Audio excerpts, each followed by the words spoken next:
Good afternoon, everyone. I'm Ken Figueroa, and I'm here with Nicolas Duployez, and we're going to chair the next session. So I ask you if you can find your seats. This next session is on prognostication and stratification of MDS. And I am going to ask Elsa Bernard to come up to the podium for our first session on the new molecular IPS. Good afternoon, everyone. Thank you very much for the opportunity to open this section on prognostication in MDS. It's my pleasure to discuss with you the Molecular International Prognostic Scoring System, IPSS-M. So in the last decade and a half, there have been several milestones in the risk stratification for patients with MDS. And in this talk, I will describe some of those historical changes in relation to the advancement of a genomic-based medicine. This started with the improvement of systems based on hematologic parameters to include cytopenias, morphology, and cytogenetics. And then the development of, more recently, risk scoring systems or prognostic models that include driver gene mutations. And I will also discuss their practical implementation in routine use, as well as some future directions. So the state of the art for risk stratification in MDS has been and is the International Prognostic Scoring System, and it's with its revised version that improved on the past IPSS with a more precise encoding of cytopenias and more precise categorization of cytogenetic categories. So the IPSS-R guides treatment decision in MDS. It stratifies patients into 5 distinct risk categories ranging from very low to very high, with distinct estimates for overall survival and leukemic transformation within each of those categories. In relation to the development of the IPSS-R, in parallel, there has been landmark studies, the first one in 2011 by Beja and colleagues, showing the prognostic value of gene mutations in MDS, and those findings have been demonstrated across many groups in the following years.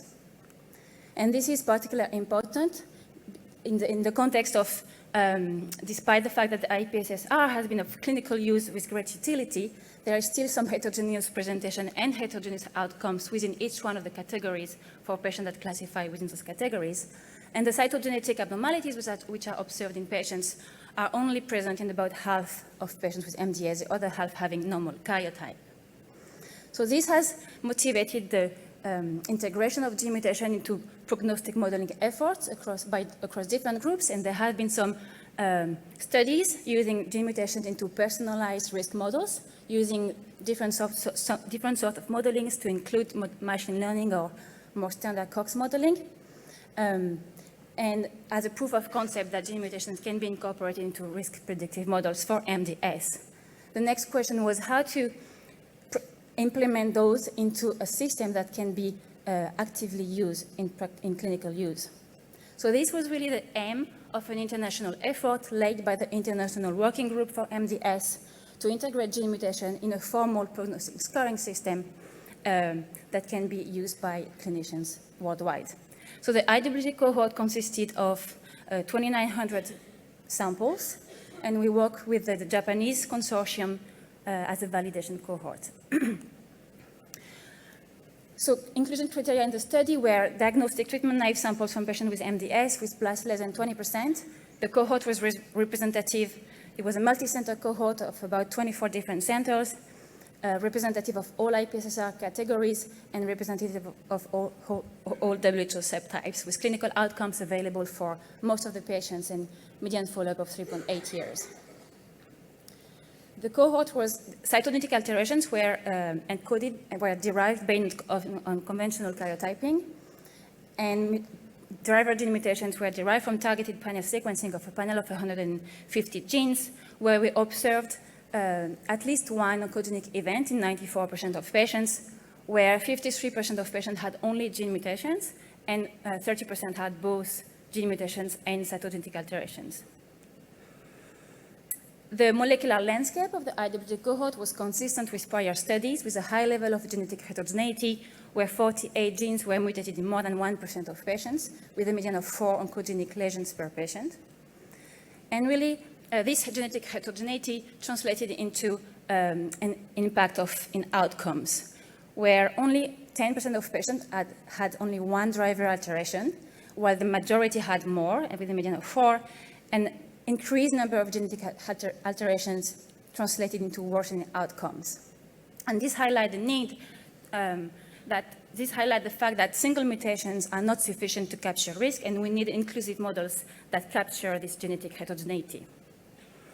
And this, in a way, is a little bit different to the standard approach in myeloneoplasms, such as in AML, that do not consider the additive effect of oncogenic lesions, but really a one-to-one mapping between the presence of one gene mutations and the risk categories.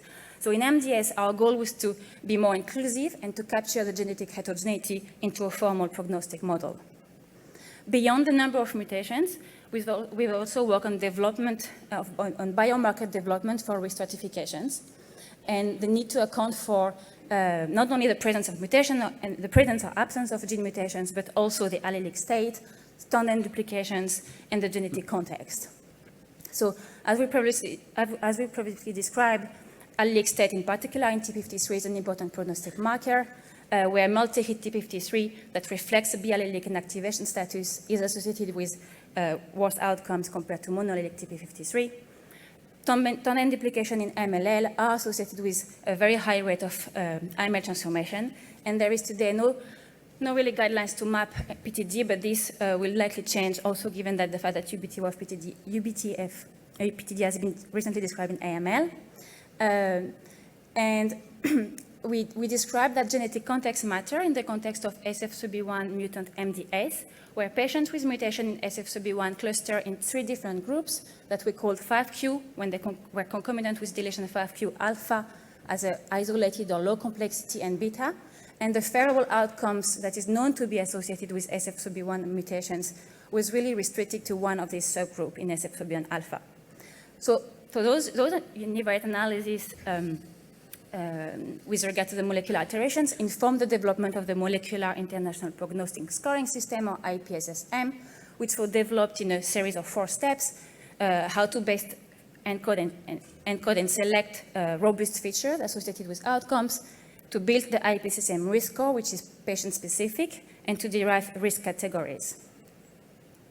So the IPSS-M model was derived from a Cox multivariable regression for leukemia-free survival, adjusted for confounder variables such as age and sex. And it contains several categories of variables, clinical parameters for bone marrow blast, platelets, and hemoglobin, encoded as continuous variables. The 5 established IPSS-R cytogenetic categories. 17 genetic variables derived from 16 main effect genes, where each one of those variables is associated with a specific weight that contribute additively to the risk attributed to each patient. And 1 last genetic variables that is derived from 15 residual genes that are encoded as additively as the number of mutated genes in a way to encode for the residual addition of genetic heterogeneity in patients. So from this model, the sum of the weights provide a score that we call the IPSS-M risk score, which is a continuous index. We also built it to be interpretable, where a patient with average values for all those parameters will have a score of 0, and a delta score of 1 or plus 1 translates to double or half risk. From the IPSS-M risk score, which is patient-specific, we built 6 risk categories, ranging from very low, moderate, high, and very high.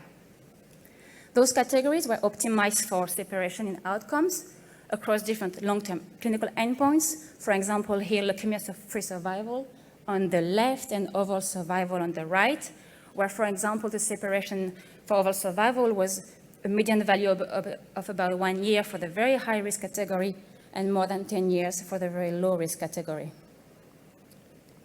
We also observed distinct estimates across different endpoints, such as rate of leukemic transformation or rate of death without leukemic transformation across the risk categories.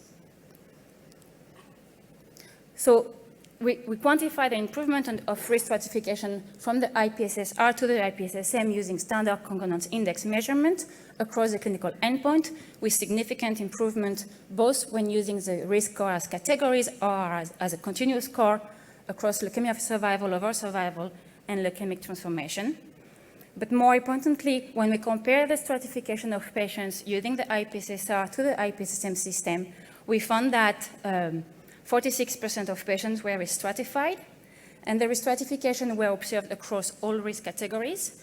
It was very prominent in the intermediate IPSSR risk categories, and also it occurs in both directions, where some patients were downstage and others were upstage. Strikingly, 7% of patients overall were restratified by more than one strata, most predominantly from the IPSSR low category to the IPSSM high or very high risk category, capturing those patients that had normal karyotype, but a high number of gene mutations. So the IPSSM model was published in 2022. Together with the publication, we released an R package that is available on GitHub for anybody to use the computation of it.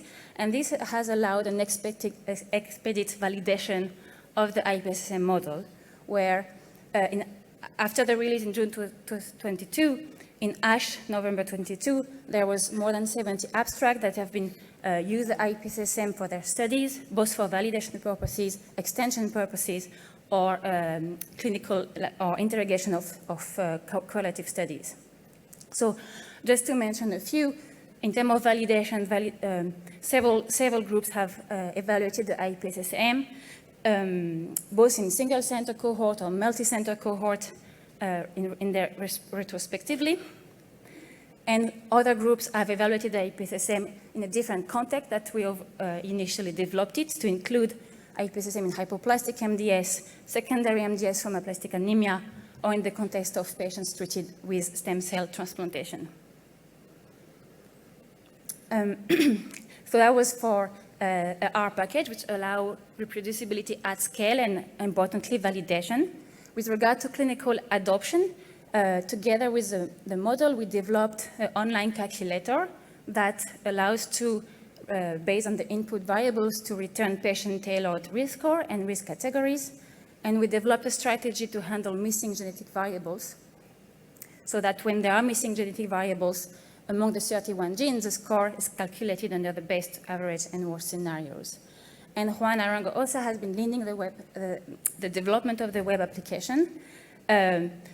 Together with, he's been working with MDS Foundation and Collab Health, and just recently we released a second version of the web application to get available also for mobile, Android, and iOS applications. So please check the QR code. And more importantly, we would like also to take the opportunity of this meeting to gather feedback in order to possibly improve the tool so that it's, it fits the user needs, and would like to receive your feedback. We have a survey here with a few questions. It's very quick that we're hoping to address to inform further development. And Juanes, please go and talk to Juanes. You cannot miss him. He's more than 2 meters tall, and he'll be in the MDS Foundation booth. So to summarize this part on the IPSSM development within the IWG consortium, it informs diagnostic panel asset development as it uses the information from 31 genes, but some of those variables are encoded beyond presence of absence of mutations, such as DPFT multi-hit and MLL-PTD. It provides a continuous risk score, which is patient-specific, and risk categories that you can calculate through the web calculator or through the R package. So looking into the futures, I mentioned a number of studies that have evaluated the IPSSM into different contexts. In a recently published paper in the SEO 2023, the IPSSM was found to be predictive of post-transplant survival following the evaluation of IPSSM before the time of transplantation.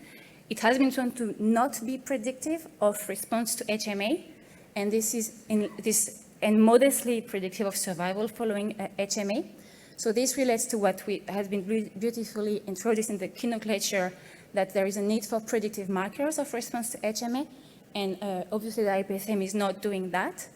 And in this line of thoughts, there are, I think, some of the next steps, both for predictive prognostic studies and predictive studies, will be the incorporation of the dynamics of the disease into formal prognostic system, I just wanted to highlight one of those efforts that use post-azacitidine clone size in multivariate model to predict long-term outcomes following treatment with HMA, where the IPSS was prognostic, but not enough. And so one of those metrics, as the reduction in clone size, was promising approaches. And I think during this session, we really heard some of the latest advancement into incorporating time-dependent measurements into in biomarkers and risk models for MDS to include in lower-risk MDS the dynamics of transfusion dependency and regarding treatment molecular residual disease advances in MDS. So with that, I would like to thank you. I would like to thank all members of the IWG that participated in the studies, contributing samples, ideas, and feedbacks. I would like to thank Dr. Papa-Emmanuel for her vision and support, the Oversight IPSM Committee for continuous support as well, Tracy Raka and Leah Harrison, who had been extremely supportive, and I would like to thank Funding Sources MDS Foundation, and thank you for your attention.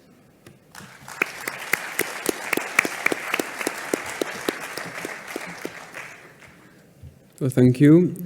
The next speaker is Eric Solary from Gustave Roussy Cancer Center in France. And the presentation is about new prognostic factors in MDS MPN overlap syndromes. Thank you. Thank you, and good afternoon. I'm going to switch from MDS to an overlap syndrome, the most frequent overlap syndrome, which is chronic myelomonocytic leukemia. These are my disclosures. So when we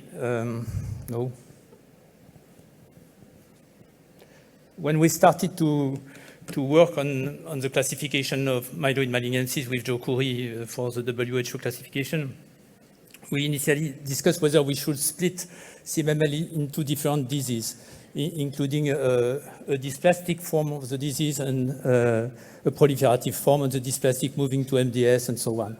And actually, we went to the conclusion that there are enough unifying features of CMML to keep this disease, even if it's an heterogeneous disease clinically and biologically, as a unique disease. And so the first unifying feature of CMML is the fact that, and of course it's not the only disease like that, but it's clearly a disease of aging. If you perform whole genome sequencing, as shown on the left, and analyze the signature that we notified in the cell of the patient, the leukemic cell of the patients, you always find two signatures of aging.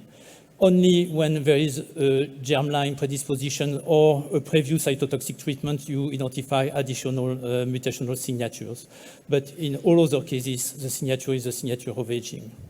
The second aspect is on the top right. If you look at the gene expression in monocytes, you have changes that are associated with aging, and these changes are just amplified in the monocyte of patients with CMML. And then if you move to epigenetic marks, in CD34 positive cells, for example, you can see that you have an amplification of also an aging-associated decrease in the histone mark H3K9 trimethylation. So all these features indicate this is clearly a disease of aging. The second aspect that was discussed this morning by Ken is that there is a strong epigenetic component in this disease. And in a work done previously with Ken, we had identify methylation patterns that are more or less influenced by the genetic background. For example, and it was still discussed this morning by TET2 mutation. But nevertheless, there is always a lot of epigenetic alterations. Most importantly, when you treat patients with hypomethylating agents, you can generate a complete response, and nevertheless, you have no change at the level of the variant allele frequency in the circulating leukemic cells. No impact at all. So it means that just by modifying the methylation pattern of the DNA, you induce a clinical and biological response. This is seen also when you look at the partition of monocyte subset in the peripheral blood of patients. You know that we use that now as a diagnostic criteria, and we identify the origin of this abnormal repartition of monocyte subset as an epigenetic features due to the downregulation of a microRNA, the MIR150, that induce the accumulation of TET3 protein, not TET2, TET3, in the monocytes, which prevents the maturation of classical monocytes into non-classical monocytes. When you treat with hypomethylating agent, you restore a normal repartition of these monocytes. So you correct, again, an epigenetic feature of the disease. And finally, what Françoise Porteux in the lab recently observed, and if you are interested by that, you can hear our presentation on Saturday morning, is that in addition to the decrease in H3K9 MS3 that I described before, there is also a specific abnormality in the CD44 positive cells of this patient, which is the increase in H3K9 M2. A third unifying feature of CMML is the hypersensitivity of myeloid progenitors to GM-CSF. This was nicely shown 10 years ago by Eric Padron's group using phosphorylation of STAT5 and outcome, showing that we see an hypersensitivity of progenitor, not only in the proliferative form, in which, of course, it is very strong, but also in the dysplastic form of the disease. So this is another unifying feature of the disease.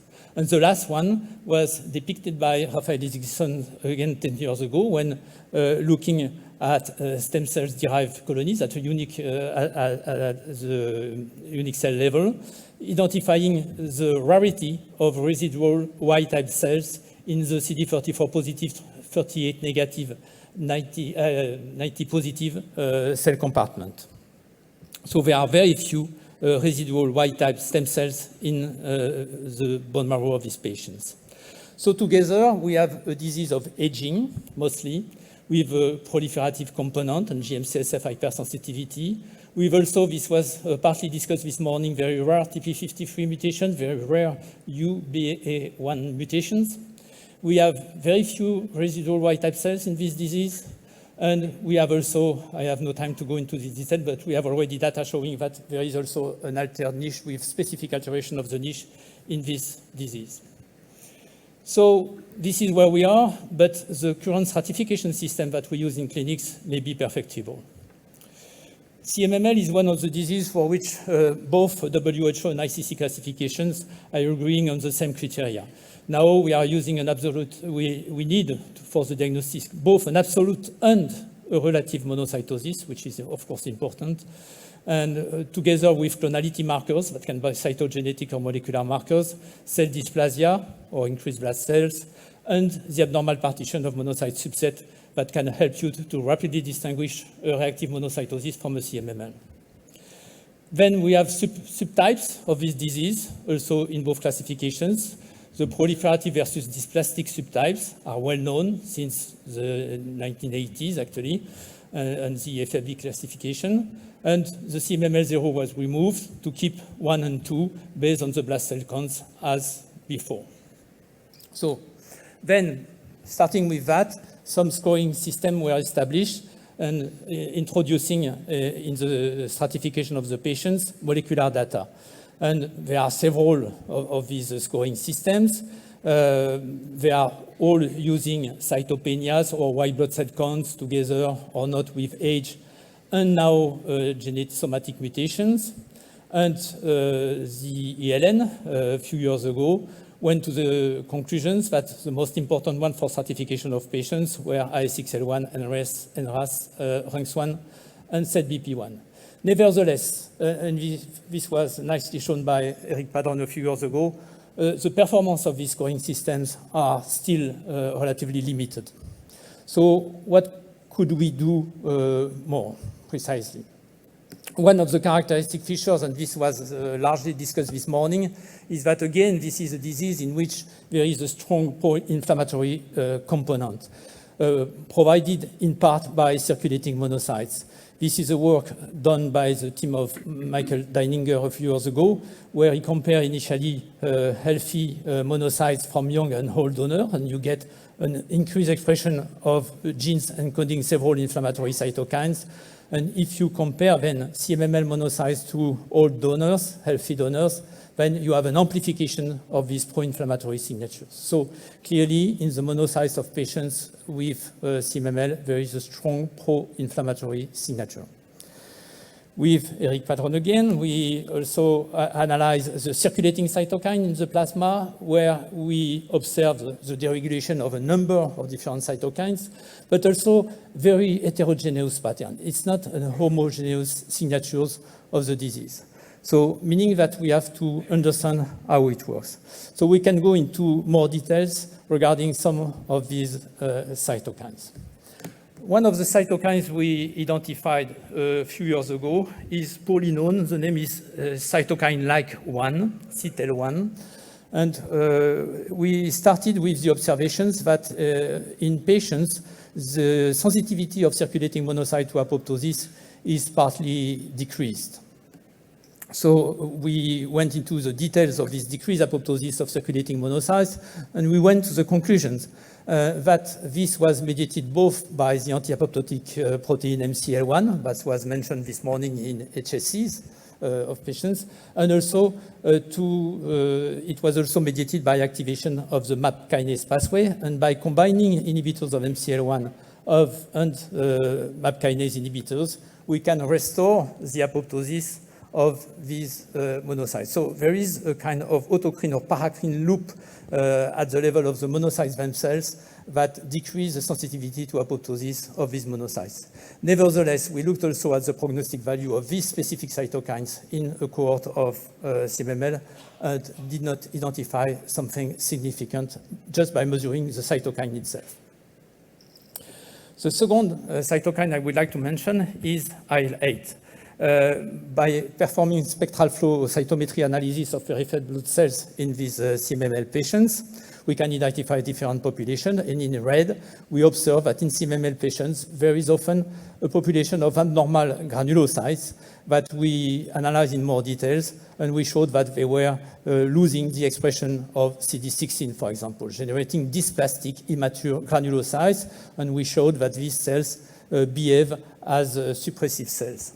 And in the context of the production of high level of these immature granulocytes, which can be easily detected by flow cytometry of peripheral blood cell again, we have a very strong prognostic factors associated with the detection of these immature granulocytes. This will be shown Saturday by Dorothée Selimog-Lubué. But we also identified a loop by which the IL-8 overproduced by granulocytes in these specific patients with a lot of immature granulocytes circulating in their blood. A lot of the IL-8 is produced, and IL-8 is inhibiting the growth of white type cells without affecting the growth of mutated cells, given indirectly probably a growth advantage to these cells. Another cytokine that we identified in a more specific context, which is a context of a TET2 truncating mutations inducing a decreased expression of TET2 in the leukemic cells, is MIF. MIF, we started with cell lines, and by decreasing the expression of TET2 in cell lines, and then in animal models, we observed consistently an overproduction of MIF. In the animal models, the production of MIF is higher in double deleted alleles of TET2 than in mice with only one allele deleted. So it's clearly a dose effect of TET2. It's not due to the demethylation, the demethylase activity of TET2, but to the role of TET2 in gene transcription regulations. Actually, what we observe is that by truncating TET2, these mutations remove TET2 from a regulating complex and allow the recruitment of a transcription factor, which is EGR1, to the promoter and the transcription site of MIF gene, and promoting the overexpression of these genes. And again, these genes comes back to the stem cells to promote the monocytic differentiation of mutated progenitors. Then we move to the Dakota trials. That has been discussed this morning by Ken.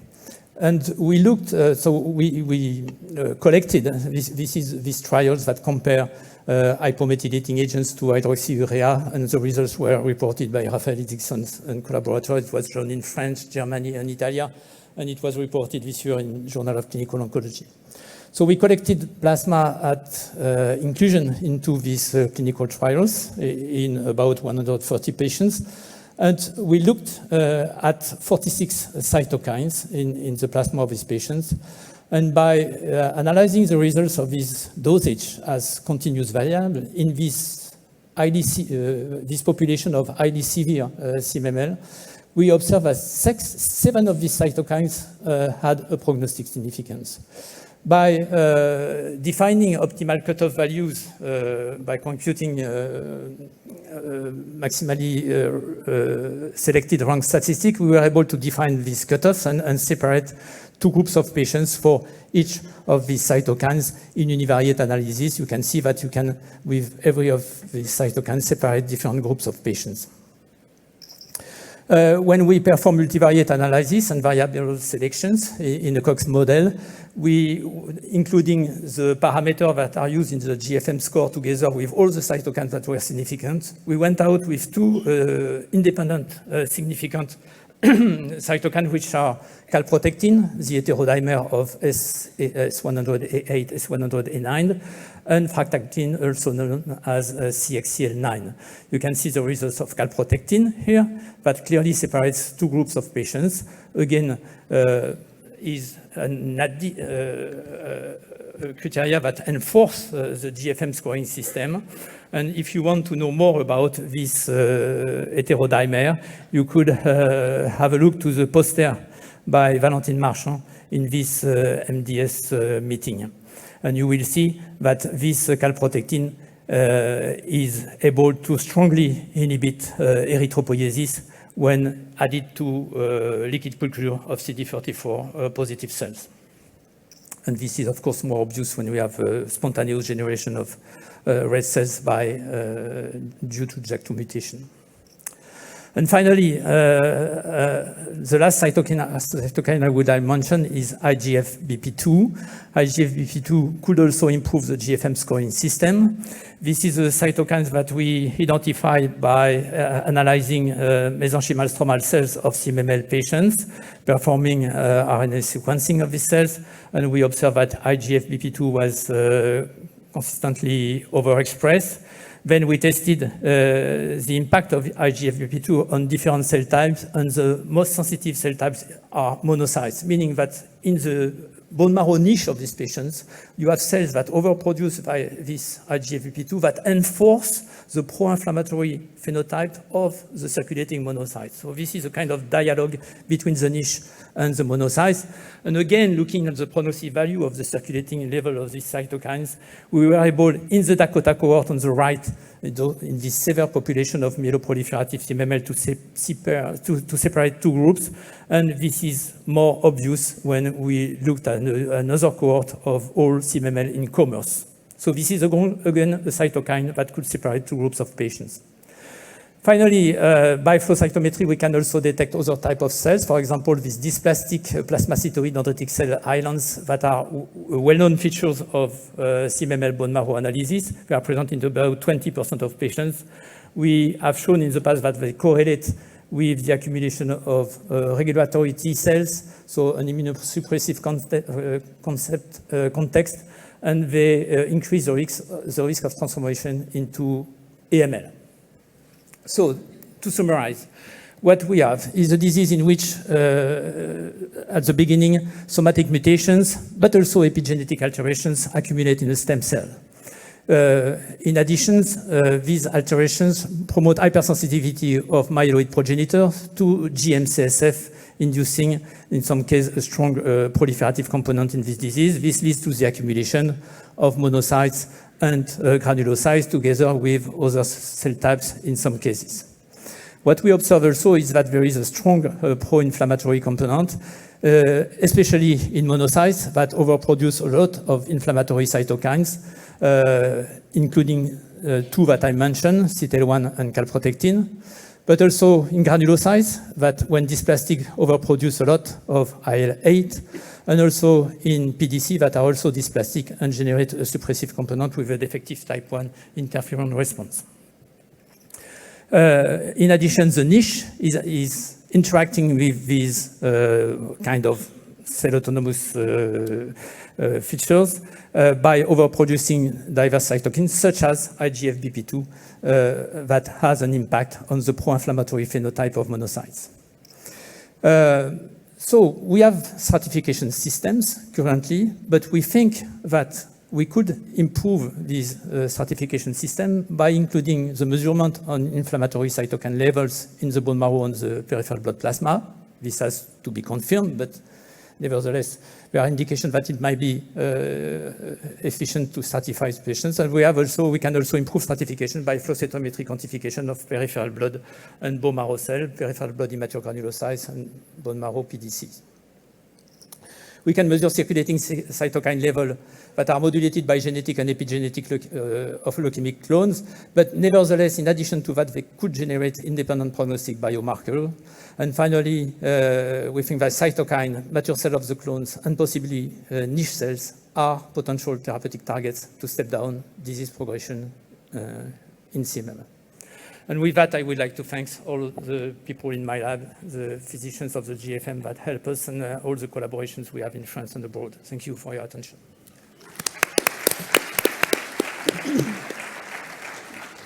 Thank you, Eric.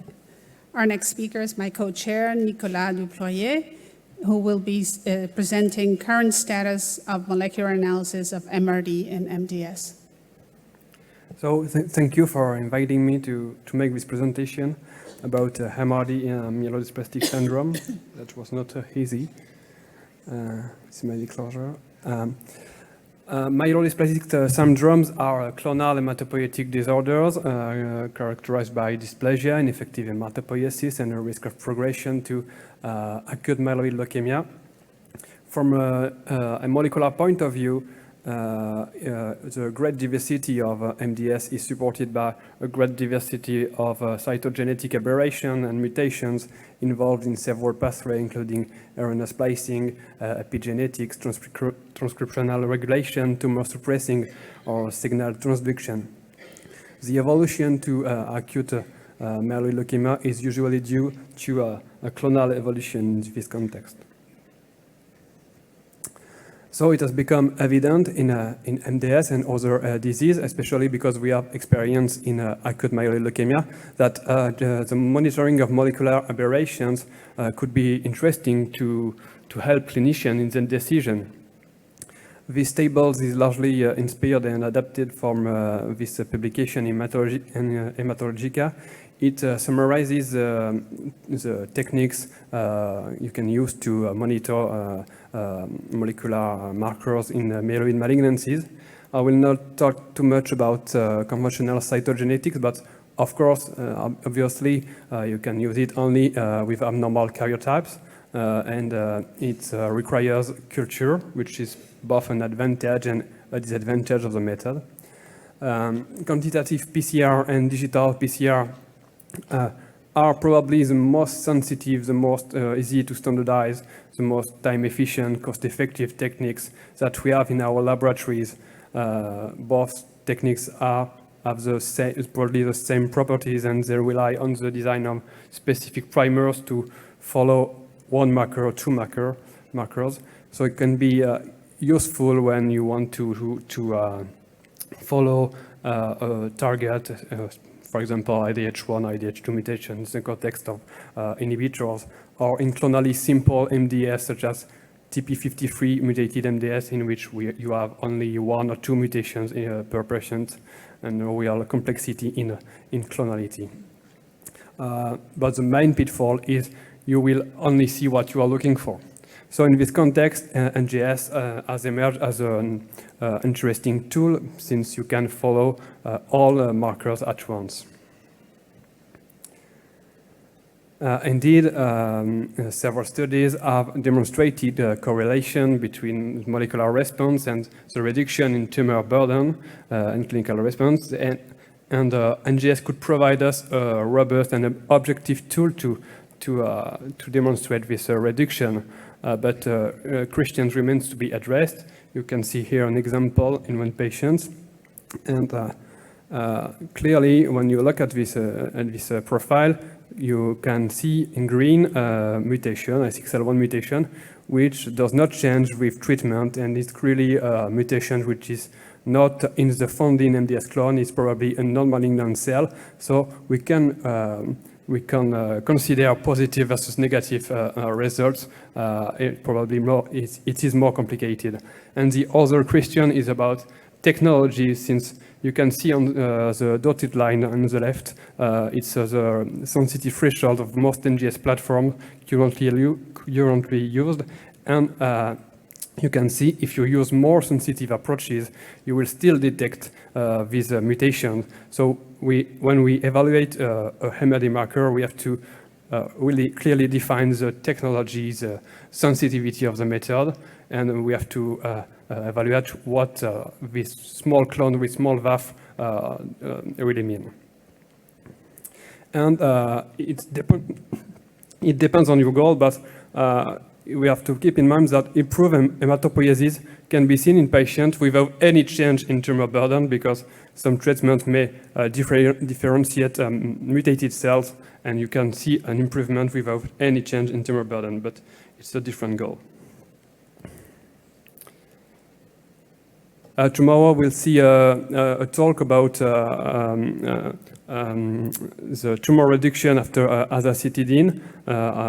We'll see tomorrow, but in this publication, the author showed that the decrease in tumor clone size, in the major clone size, is associated with clinical response and long-term outcome. And what is interesting, I think, is that they found outliers in their data. You can find patients with in CR with high clone size, and patients without response with with a great decrease in clone size, and they will provide an explanation for this. But we can conclude that not all mutations are equal to evaluate MRD response.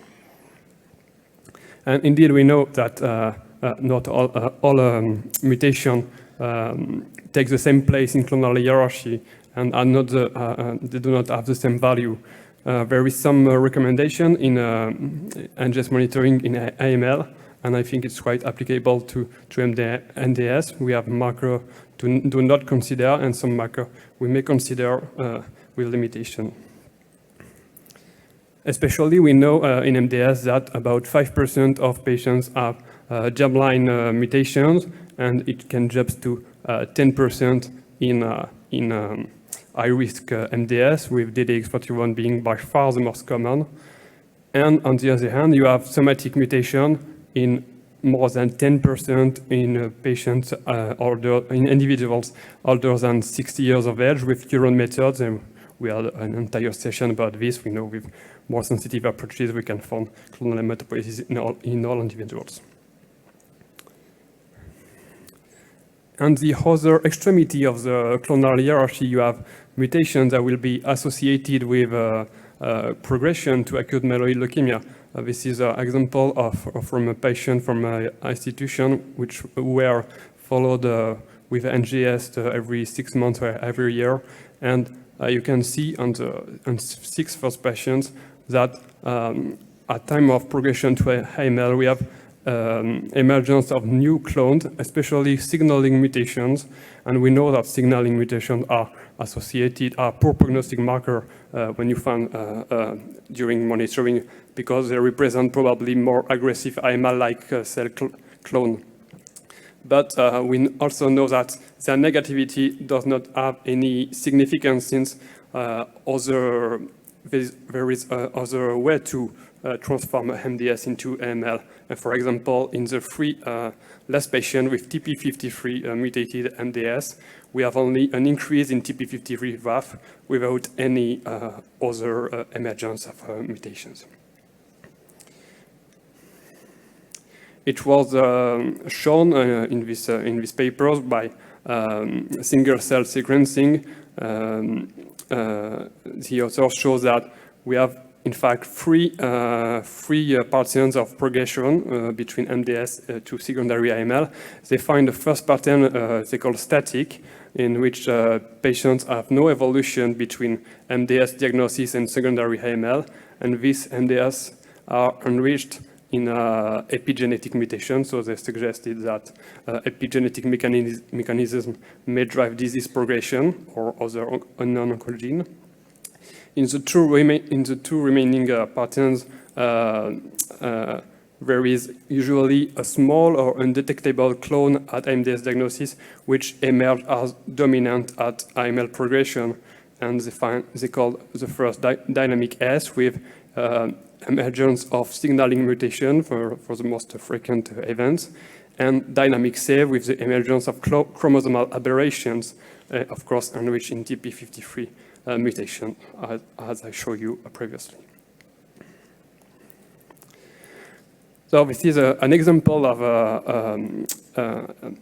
clonal evolution of MDS under therapy in a patient with multiple mutations which are interconnected and highly dynamic, with some mutation defining critical steps in disease evolution.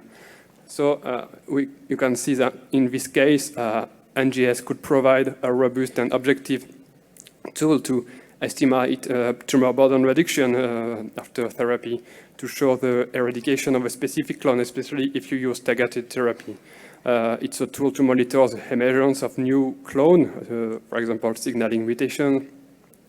And it's a tool to monitor the reappearance of clone, especially in patients after hematopoietic stem cell transplantation, since it allows specific measures such as immunomodulation or TLI. Finally, NGS, I think it's a promising, it's a word for Lionel Hades, promising tool,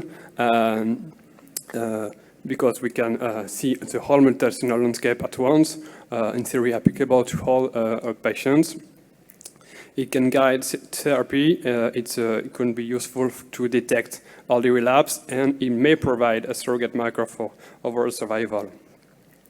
But in practice, it remains difficult because NGS is not standardized, it's not universally available, it remains expensive. Sensitivity depends on bioinformatics, depends on sequencing technologies. We have to define guidelines to interpret those results, considering the complexity of clonal hierarchy, considering germline variants, clonal hematopoiesis. So if you want to use NGS for a patient, we have to evaluate it in clinical trials. And finally, it's probably interesting to do retrospective studies.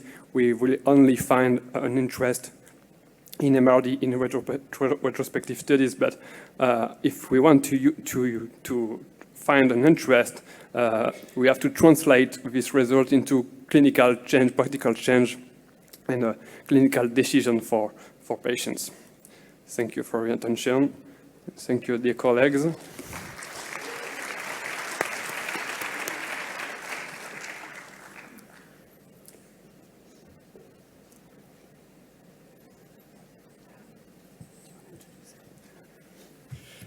So the next speaker is Arjan van der Loosdrecht from Amsterdam University.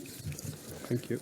Thank you, chairs, and thank you, Pierre and Norbert, for inviting me for this session. And I was asked to position the current status of flow cytometry in detection of measurable residual disease. So I try to convince you that also not only in AML, but also the era is changing, that flow might aid in MRD measurements in MDS.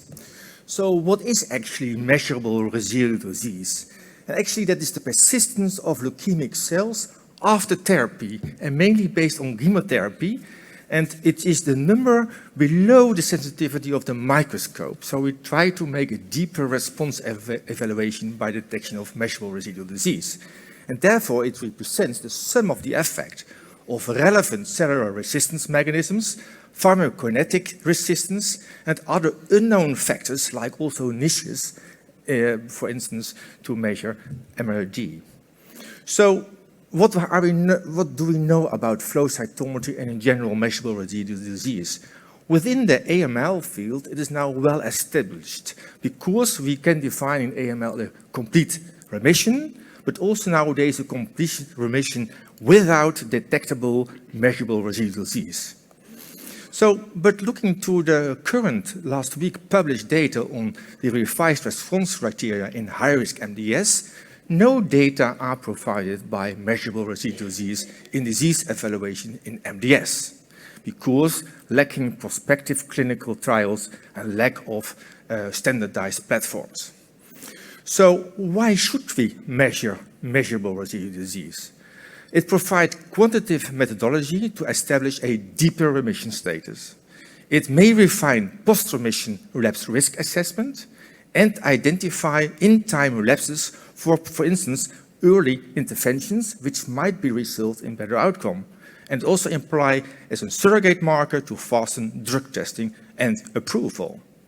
And what also Nicolas pointed out, what actually are the methods, and only the multi-parameter flow cytometry is established, can be applicable in almost all patients with a sensitivity of 1 out of 1,000 to 1 out of 10,000 cells. Furthermore, real-time quantitative PCR is only quantified standardized by a robust data on NPM1, core-binding factor mutation, as well as RUNX1. Only those specific targets are well defined and standardized. And as mentioned by Nicolas, next generation sequencing as well as digital PCR are explorative studies, but not established as methods for clinical decision making.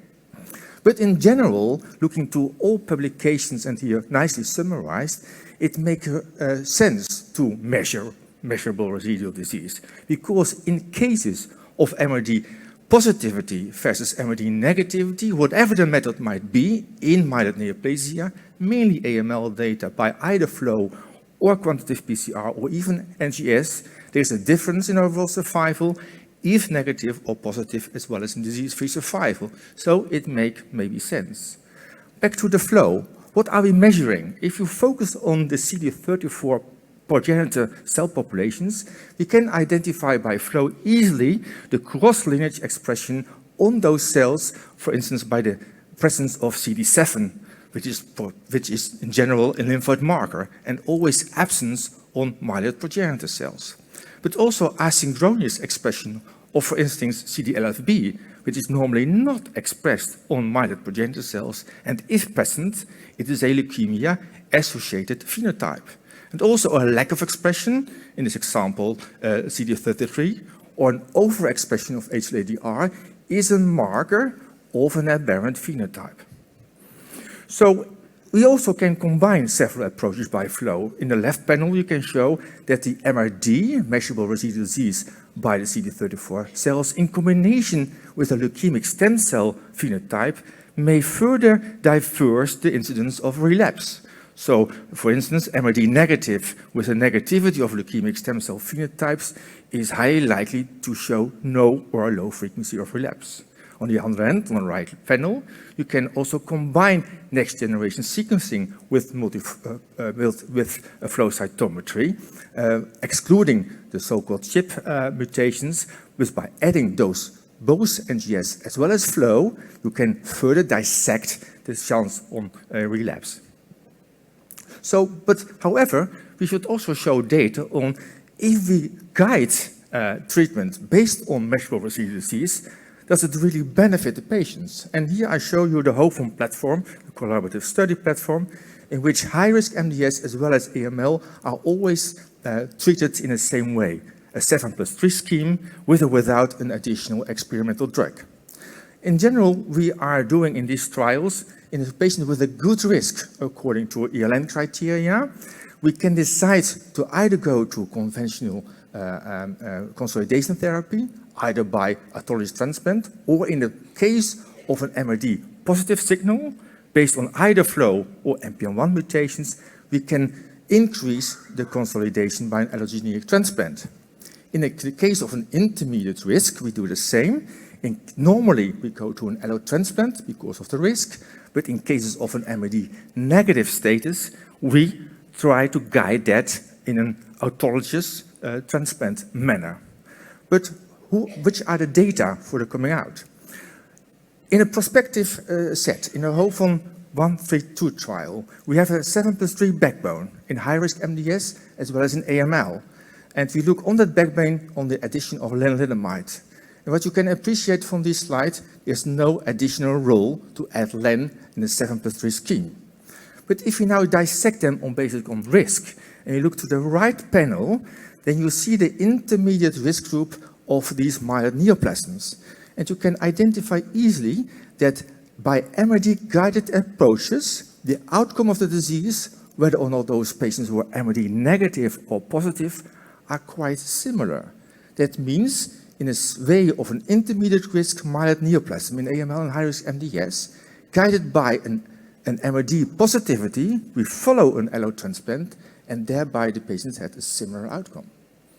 But now trying to go to MDS, and we try to dissect in these studies the high-risk MDS defined of all those years by excess of blast or an IPSR across 4.5, and we put all the data together, you can appreciate that patients with AML do always better than patients with a high-risk MDS. But now implementing in those studies, and the numbers of patients are quite high in AML and high-risk MDS, you can appreciate that patients with an AML and MRD negative states are doing very well, in contrast to patients with a high-risk MDS, which are MRD positive, do very badly. But note, patients with an MDS and a negative status after 2 courses of chemotherapy, they do equally effective of even bad as patients in the red line and in the blue line. The blue line, you can see that the outcome in AML MRD positivity is equal to patients with MDS with MRD negativity, both for overall survival, event-free survival, as well as the incidence of relapse. So that means that in these data, with a large data set within the HOVON trials, we can appreciate that MDS with or without an MRD positivity or negative do separately worse in the case of positivity and equally effective as compared to MRD AML in this context. So, and also after the second course of traditional induction chemotherapy, only in those patients who are over 60 years, this is quite significantly different. So stressing the importance of MRD also in MDS and not only in AML. But what about the leukemic stem cell frequency upon MRD? And what we show here in a prospective data set, and we try to enumerate the leukemic stem cell at diagnosis in AML as well as in high-risk MDS, you can appreciate that the presence of a leukemic stem cell frequency across a specific threshold is always worse as compared to patients with a low burden of leukemic stem cells at diagnosis.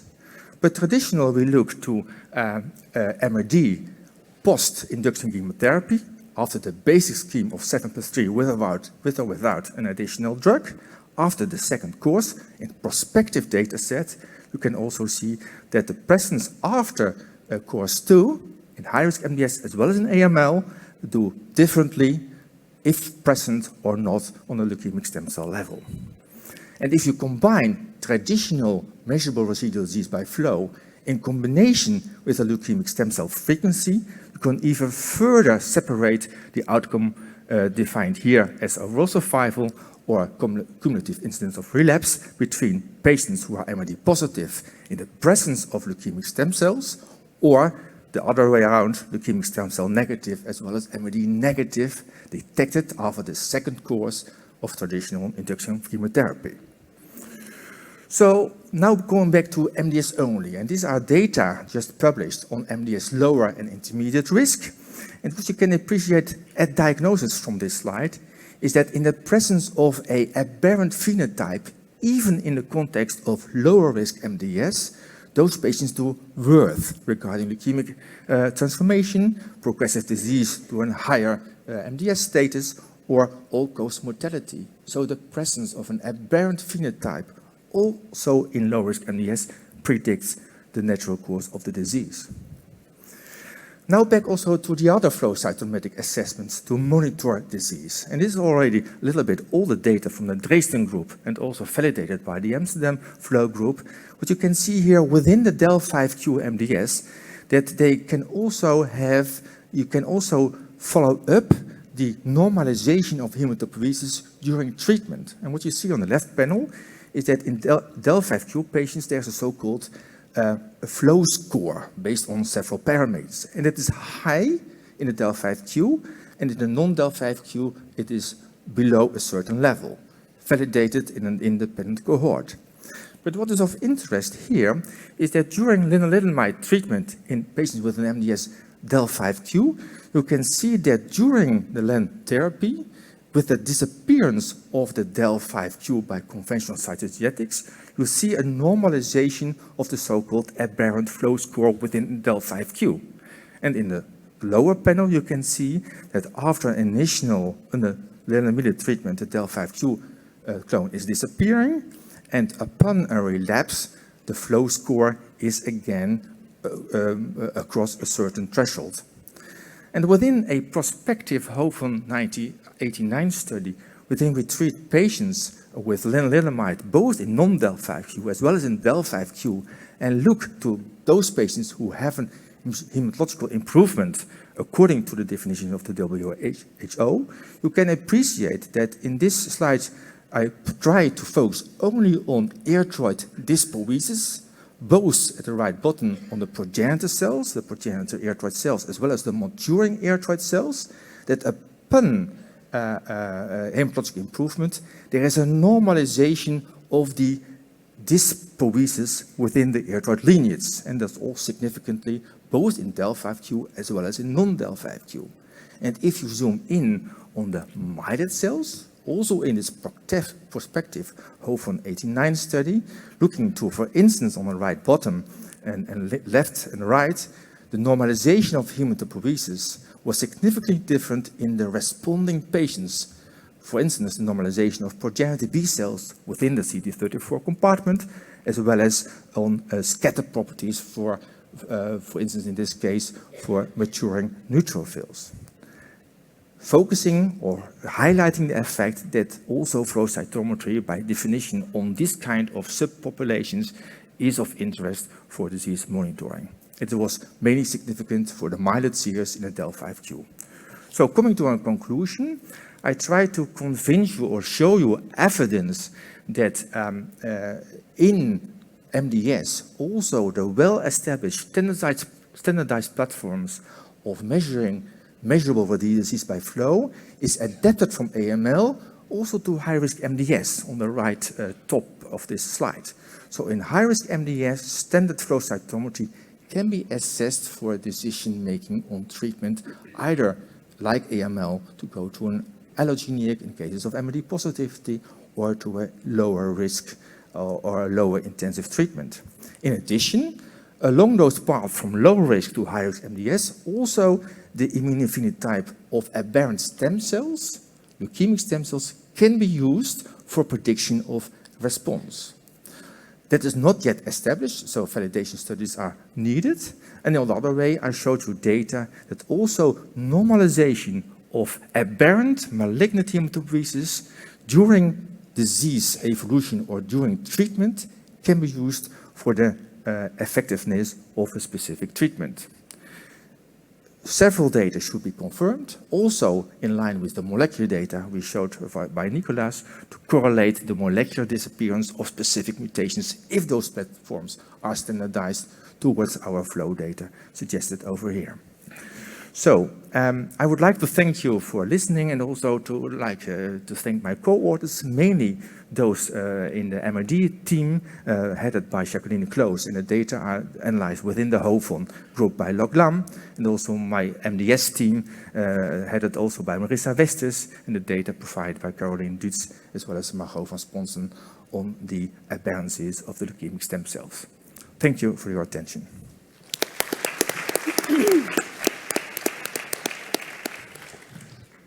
Thank you very much. I now invite Yannis Kotsianidis to present the first of the selected orals on the topic of current cardiovascular disease risk prediction models are not applicable in MDS patients. Preliminary results of a prospective observational single center cohort study. Thank you very much, Jan. I want also to thank the committee for giving us the chance to present our preliminary results in this work. So I got nothing to hide. So now there's an established notion between a link of CVD with clonal hematopoiesis. But actually, this was shown almost 50 years ago from this prophetic paper. You see these two writers there. They showed that there was a monoclonal origin in atheromas of atherosclerotic plaques. And actually, they hypothesized that the mechanism behind this clonal origin is mutation. So it is almost a prophecy. What we know today is that clonal monocytes are traveling to the arterial wall. They induce inflammation and atheromas. But things appear to be even more complex than that. So clonal hematopoiesis induces inflammation, and inflammation bidirectionally induces clonal hematopoiesis. So it appears that there's a vicious cycle between these two phenomena. We also have large-scale data. This is the seminal paper by Jeswell in New England, showing that patients with CHIP, not patients, individuals with CHIP, actually have twice higher risk of cardiovascular death. And actually, there's another paper with claims-based algorithms and blood advances showing exactly the same chance of having cardiovascular death in low-risk MDS patients. We also have another connection of cardiovascular biomarkers that we're using in everyday clinic with cancer. So you can see NT-proBNP is the most well-studied biomarker. As you can see, it is linked, apparently, both to cancer incidence and it's linked to all-cause mortality. There are a few papers on that. And we recently published a journal, Blood Cancer Journal. We published a paper showing that we can use NT-proBNP to adjust and improve the most advanced prognostic system that we have today, the IPSS. Now, this is in very few patients, but still, it's quite impressive. So we know that approximately 50% of the patients that will experience a CVD event will not have any factor, any of the known factors, or at least will have one factor. And on top of that, the current studies in MDS have lots of flaws because most of them are from claims-based assays, so they're lacking critical information on smoking. Almost all of them are retrospective, so we cannot assess the time effect of the variables. We don't know the effective therapies in MDS, both MTS-specific and CVD-specific therapies, and of course, we don't know the effect of mutations. We have data, but not in MDS patients right now. And it appears that we need MDS-specific predictors since these patients are in much greater danger of experiencing a CVD event. So based on that, we designed a prospective trial in my department. At the time of publication, we have 29 patients. Now there are 37. Most of them are low-risk MDS patients. They went through a thorough evaluation, radiological and cardiological, as you can see, with coronary artery calcification score and intima media thickness and ultrasound. We also calculated through calculators the predictive systems in cardiology, and we kept serum samples for cardiac biomarkers. We also kept plasma samples to measure extracellular vesicles, which are involved in cardiological diseases, and we kept cells for RNA second mutation analysis. Now, these are the patient characteristics. I apologize, this is the table with only 26 patients, but things have not changed much by the addition of 11 more patients. So they're equal males to females, the equal ratio. Some of these patients have family history of CVD, which is very important and is not included till now in any study. We have the smoking data, and most of the cardiological predictive systems use the current smoker as a variable, but I think that pack per years is much better to see the burden of smoking. Half of them have pre-existing CVD. As you can see, most of them are low-risk MDS, actually very few are high-risk MDS. Some of them are transfusion-dependent, approximately 20%, and most of them, they were currently on IPSS when they were stratified, they were recruited, sorry. So the first result, the first finding was that MDS patients have an increased arterial age, as judged by the web calculator, and a markedly higher annual progression of calcium artery calcification score. So you can see here the, I don't know which, this is the light. Okay. So you can see here, this is their actual age. There were about 76-year-olds, the median age, they're elderly patients. And this is the arterial age is much higher, showing advanced atherosclerosis. And actually they were at the 71st percentile according to their age-matched individuals. But the second, even more impressive result was this one. So you can see the annual increase of classification score, which is more objective for progressive atherosclerosis, as we can see in the patient, was 60%. The median, the average was 72%, which is much higher than what is reported in age-matched individuals like our patients, not MDS individuals. So it's approximately 15 to 30%, the annual increase. In such a population, we have 60 to 70% increase. The other finding is that we cannot use the established predictive systems in MDS patients. So this is the Framingham scoring system, which is widely used. We also use the MESA score and the AAC-CVD, which shows the 10-year risk of manifesting clinical CVD. And as you can see, even very low risk patients have advanced atherosclerosis, much advanced. You see here the calcium calcification score, and it did not differ actually from the high-risk patients. This was the same for the affected vascular beds. This is with intermediate thickness. As you can see, very low-risk patients have the same atherosclerosis with high-risk patients. So we cannot use the system probably to stratify these patients for CVD risk. We tried to see the associations of the annual increase of CVD to find if there are any associations. We couldn't find any correlations with baseline atherosclerosis with IPSS or an MDS subtype, adjusted for sex, age, transfusion dependency, and MDSCI, and also no correlations of annual CAC increase with those subtypes. So we couldn't find any associations. Of course, there are very few patients. The only association till now, which of course, again, it's only 5 patients here. You can see, I'm sorry it's missing, was a higher CAC increase, annual increase in transfusion-dependent patients, which is actually a recurrent theme in MDS. We know that transfusion-dependent patients are potentially more prone to cardiovascular disease. We have lots of data about that. The clear-cut association was NT-proBNP. The baseline value of NT-proBNP correlated very strong with CAC score, with atherosclerosis, but we couldn't find correlation of NT-proBNP increase with CAC increase. Still, the patients are very few. We check it in more patients. And we didn't have any associations of other biomarkers with either CAC or CAC increase. And finally, we checked the plasma levels of extracellular vesicles. Extracellular vesicles, their plasma levels are connected to CVD. So as you see here, the higher the Framingham risk score, the higher the plasma levels of these vesicles, which are separated based on their size, exosomes, the small ones, and microvesicles, the larger ones.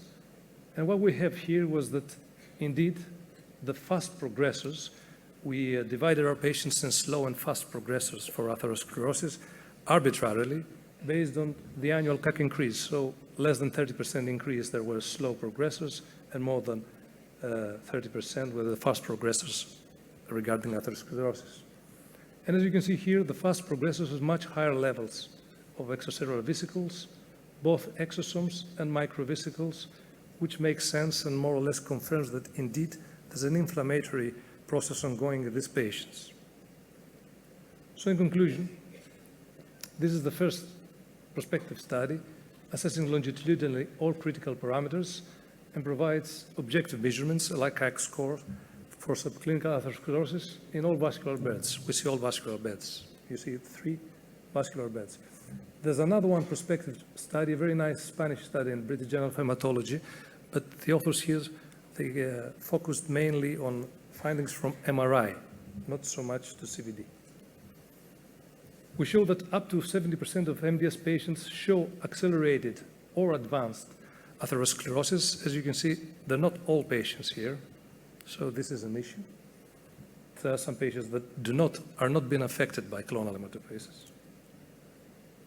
Which also show that the established CVD prediction models do not operate properly in low-risk MDS, so we need an MDS-specific, potentially, prediction model for CVD. We also have the preliminary laboratory data, the microvesicles and proBNP that are in further support of our work. And, of course, the most interesting thing is to proceed with the mutation analysis. We have completed in 13 individuals We have 37, as I said, right now. I know this is a very small number for associations, but still we can build a mutational profile with all this clinical and radiological data that we have. And the most interesting, of course, is the bulk RNA-seq analysis on monocytes isolated at the first recruitment of the patients, which is ongoing. And we'll see what's going on slow versus fast progressors. And with this, I will end. I want to thank all my colleagues. I apologize, I forgot the acknowledgement slide. The radiologists, cardiologists, and hematologists. Thank you very much.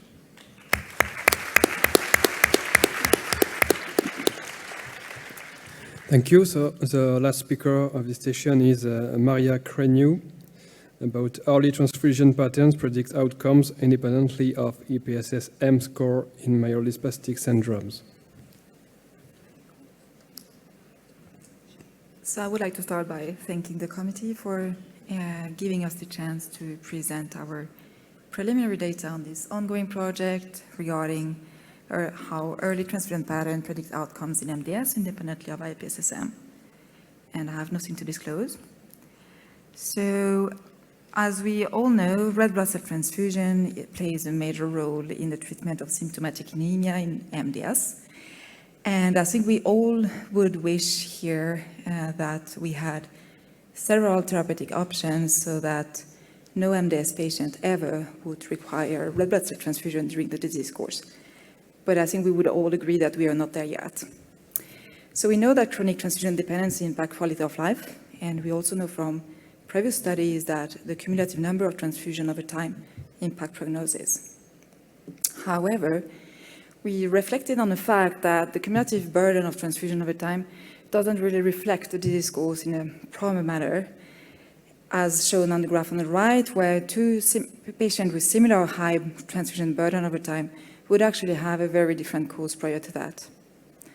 So there are a few studies that have focused on trying to address this question by looking at transfusion patterns at specific time points with this landmark analysis.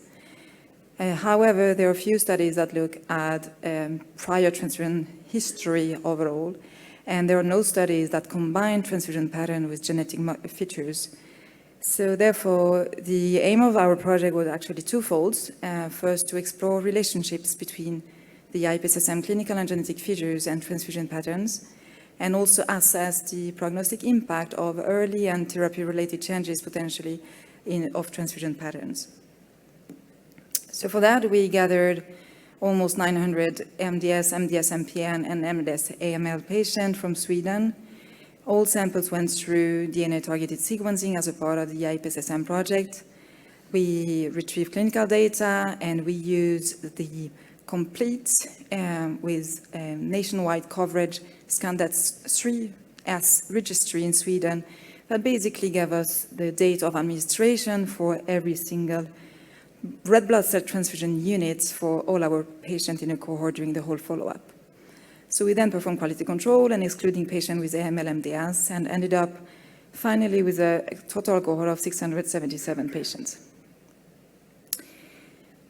So the study workflow, we all, of course, started with some descriptive analysis and then performed some so-called landmark Cox regression analysis, first to assess potential predictive markers of occurrence of first transfusion events over time, which is understudied, and then to assess the potential prognostic impact of transfusion state at specific time points in the early follow-up. And finally, we used and set up Markov multi-state model, and it sounds more complicated than it is, but it's a model that basically allows patients to change to transfusion state over time, switching from transfusion-free to transfusion-dependent and vice versa during follow-up.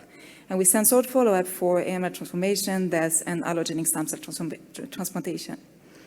This model also allowed us to take into consideration occurrence of recurrent event, and in this particular setting, we were interested in looking at recurrence of transfusion dependency during follow-up and disease course.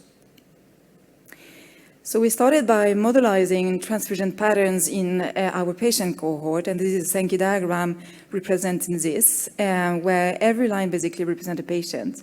And patients were assigned a transfusion state for every consecutive 4 months period during the whole follow-up, either transfusion dependent or transfusion free. And the color of the line basically is determined by the transfusion state the patient had at diagnosis. So orange for transfusion-dependent at diagnosis, and blue for transfusion-free at diagnosis. So basically, this Sankey diagram shows us and allows us to follow a patient during the whole follow-up. Here we are only displaying the first 3 years, but we have longer follow-up for every single patient, switching over time between transfusion-free and transfusion-dependent. And I think the main finding is this Sankey diagram is that actually 80% of the changes in transfusion state occur during the first year after diagnosis, which is out of clinical experience, perhaps is a little bit expected, as we know that this period of time is crucial in the disease course in the way that many patients will start treatment at that time. Next, we assess association between genetic features and transfusion state at diagnosis. And we could observe that transfusion dependency at diagnosis tend to be associated with poorer cytogenetic groups, but also, for instance, higher risk molecular features such as TP53 multi-hit. Oppositely, we could see that transfusion freedom at diagnosis rather was associated with SF3B1 alpha commutation pattern and more favorable cytogenetic groups. And then we asked the question whether the IPSS-M and its constitutive variable could actually help us to predict occurrence of first transfusion events over time in our cohort. So we started with the IPSS-M risk categories and could see that it did not discriminate our patient population in terms of prediction of first transfusion event, as well as when predicting for overall survival or AML transformation. However, it did identify 3 main groups in terms of occurrence of first transfusion event in this cohort. Now, when looking at the IPSS-M score as a continuous score, we could show that it was a strong predictive marker of early occurrence of first transfusion event. The higher the score, the higher the probability of early transfusion event. And when we dissected the IPSS-M score for its constitutive variable, we could show that TP53 multi-hit, poorer cytogenetic groups, higher blast count in the bone marrow at diagnosis were associated with a shorter time to first transfusion event, while oppositely SF3B1 alpha commutation pattern and higher hemoglobin level at diagnosis were associated with longer time to first transfusion event. Then we performed landmark analysis at diagnosis, 4 months, 8 months, 12 months, on the top curve of the slide, in which we could show that transfusion dependency across all landmarks had a dismal prognosis, both in lower risk MDS, as highlighted as a blue curve, and higher risk MDS as per IPSS-M, as highlighted as the red curves. And this was also true for prognosis-defining molecular subsets, such as SF3B1 alpha and TP53 multi-hit, as shown in the bottom of the slide. And we could confirm those findings by performing a multivariable analysis, as shown here by the forest plot on the left, representing a multivariable analysis for overall survival, on the right, AML transformation, where we could show that transfusion dependency at 8 months actually was a strong predictor of both overall survival and AML transformation independently of IPSS-M score. And finally, I previously mentioned the Markov multi-state model we set up, and this is what the model is doing is basically modelizing what we are seeing in the Sankey diagram. And this Sankey diagram, we subsetted the cohort only for low-risk MDS. And in the Sankey diagram, I highlighted in blue the patients that were transfusion-free only at 8 months. So we see that all those that were transfusion-free at 8 months, they had a very different transfusion history when we looked back at 4 months and at diagnosis. And we identified 3 main patterns: those that were transfusion-free all the time from diagnosis to 8 months, and those that were transfusion-free at diagnosis, transfusion-dependent at 4 months, but transfusion-free again at 8 months. And finally, those that started transfusion-dependent, but were rescued and achieved transfusion freedom at 8 months. And on the bottom part of the slide, you have probability stack probability curves representing all those 3 subpopulations, with the first one being patients that were transfusion-free permanently during the whole period from diagnosis to 8 months, showing that they had a low probability of death at 5 years, however, a high probability of remaining transfusion-free at 5 years, comparing to the curves on the bottom right, representing patients starting in transfusion dependency at diagnosis, achieving transfusion freedom at 8 months, but despite this, having a very high probability of death at 5 years and almost like inexistent probability of remaining transfusion-free at 5 years. So with that, I would like to summarize by saying that we have shown that there are associations between specific clinical cytogenetics and molecular features and transfusion requirement. And we have shown also that transfusion state at early time points after diagnosis impact outcomes independently of IPSS-M, and that prior transfusion patterns or prior transfusion history affect prognosis and predict both outcomes and future transfusion requirement.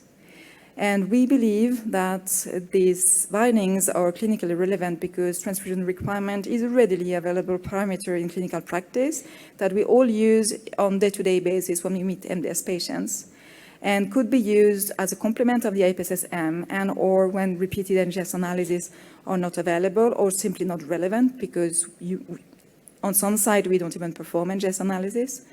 And I think this work also highlights the need for dynamic models taking into consideration just not a screenshot of the disease course at a specific time point, but the disease course as a whole in order to understand the disease biology better.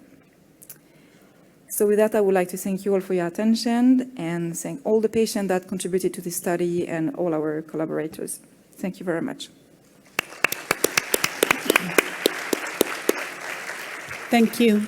We invite all the speakers now to come to the stage. So for a Q&A session, we're going to grab while they come. And I would like to remind those of you joining us online that you can submit your questions and we will be reading them here. Okay, with that little housekeeping. So this speakers are now here for questions. I'm going to, if I may, take the chair's prerogative. And I have a question for Elsa. So you mentioned how initially the IPSS-M was developed with the IWG cohort validated with the Japanese cohort, and that it has been subsequently validated by a large group of studies that were recently presented at ASH and other things. So I wonder, now that we have such a large number of patients worldwide, has anyone started looking and taking into consideration things like race and ethnicity into the value or the variability of the performance of the IPSS-M? Maybe we can. Yeah, it's a good question. So we actually did not have that annotated in the IW dataset in terms of race. It was a multi-country dataset, but sadly not representative of the entire world. Like it lacks representation of some entire continents. So I think the future should be also to, evaluate its performances or like the correlations into different populations. I think that would be very important. Thank you. And I think most of the validation studies, we're biased toward the Western population. Excellent. I really can't see anything here. Do we have any other questions for our speakers?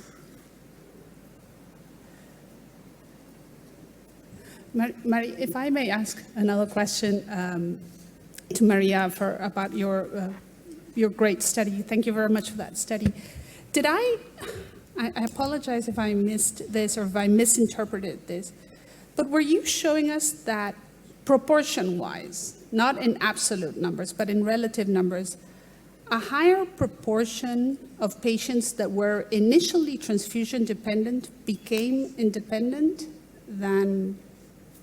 It seemed like more of your blue lines went up than your orange lines went down. Did I understand that correctly?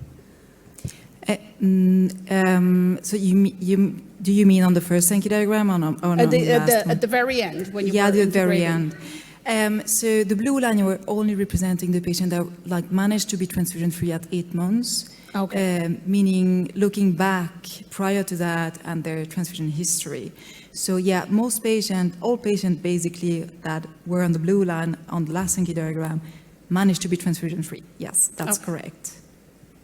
Thank you. I see someone getting there. Did I?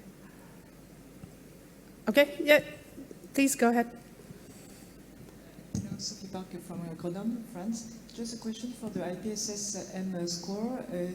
I'm not aware of the sub-analysis of subpopulations, but do you intend to evaluate IPSS-M on the prediction of response to different treatments, ESA, HMAs, allogeneic transplantation, or birth control? Right, thank you for the question, which I'll repeat. The question is, intention to evaluate IPSS-M in response to specific treatments of the HMA. So I think I did mention recent studies independently from the IPSS-M paper that evaluated the IPSS-M in the transplantation setting and the HMA setting, and that it is not a very good predictive tool to predict response to HMA. So it was not designed for that, and it's clearly not powerful enough. So it needs we need additional biomarkers for predictive response to HMA, and clone size is one of those emerging markers, but certainly there are others, and we've seen methylation studies that will inform that. Okay. And the ESAs? ESAs, I'm not aware of studies. I mean, doing that. I mean, I'm not involved in studies doing that, and we don't. I mean, yeah, in that data set, we don't have that well annotated, so it will need to be in different data set. Yeah. You don't have the data to answer. For ESAs, no. We have another question. Please introduce yourselves. Yeah, hi everyone. Yazan Madanat from UT Southwestern in Dallas, Texas. My question is also for Elsa Bernard regarding the IPSS-M, and it's a two-part question. The first is regarding the number of genes. There is the main genes, and then there is a subsequent list after the 16 genes. There's been this study from, I believe, the group in Spain, looking at just 15 genes, and they were as good as using the 31 genes. And I wonder what your thoughts are about maybe not needing all of these genes to be on molecular panels so that it can have a wider applicability. And then the validation of IPSS-M, I think it was at multiple time points during the disease course, right? And this is the first classification or prognostic tool that we can apply at multiple time points for patients with MDS, and I just wanted a confirmation about that. Thank you. So thanks for the question. So first question regarding reduced number of genes. So it is true, and it is also the reason why we developed a strategy to handle missing variables after thorough evaluation of the reduction in prognostic power when the number of missing genes increases, and so I would say it is a valuable approach in the setting of panel design. But I would advocate for including all the genes in a panel, acknowledging that 31 genes within the panel base is not very high, and that the number of genes acknowledging that also in the classification such W2ICC, the number of genes is also increasing, and usually panels are designed both for MDS and AML combined. So, but clearly, the effect of missing genes in the 15 residual is not very high, that's for sure. And for the second question, we trained the IPSS-M in a diagnostic cohort. We didn't have any follow-up data, but one of the validation study evaluated it in the context of in the context of the time point of transplantation and show predictive ability, which was also the case for the IPSS-R. So there is continuity there. So for transplant, but not therapies in general, correct? Yeah, as I mentioned for the previous question, not for HMA. Thank you. Okay, well, join me in thanking all the speakers one more time.